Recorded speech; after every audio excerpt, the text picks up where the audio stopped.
Mummy જો આ સાડી કેવી છે? ઠીક છે.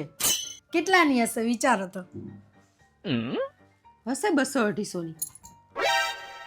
હાવ 200-250ની મમ્મી? એવી જ લાગે છે 200-250ની હશે. મમ્મી આ 5000ની હાડી છે.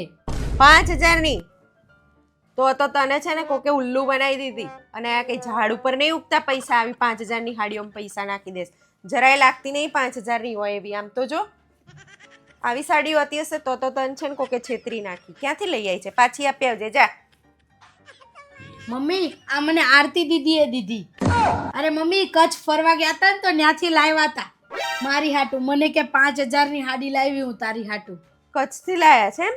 હા હો આ ગોલ્ડન પટ્ટો છે અને જો હેન્ડવર્ક છે એટલે બરાબર. આ વર્ક છે ને એટલે પૈસા હશે એના ઝાઝા.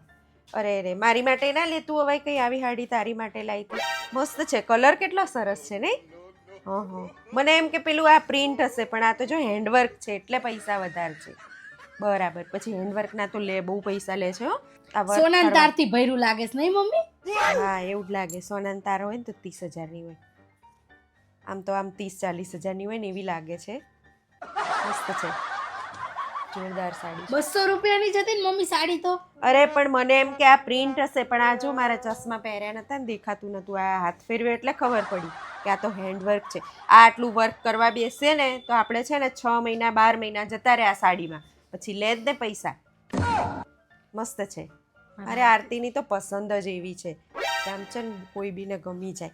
અને એને છે ને ખબર એ બહુ પડે હો વસ્તુમાં, કાપડમાં ને કે વર્કવાળી વસ્તુ હોય તો એના પૈસા વધારે હોય ને કહેલા મશીન વર્કવાળું નહીં આવતું 800-900 રૂપિયા મળે છે. એટલે મને એમ કે આ પ્રિન્ટ હશે એટલે મેં કીધું. બાકી આ વર્કના બહુ પૈસા લે છે.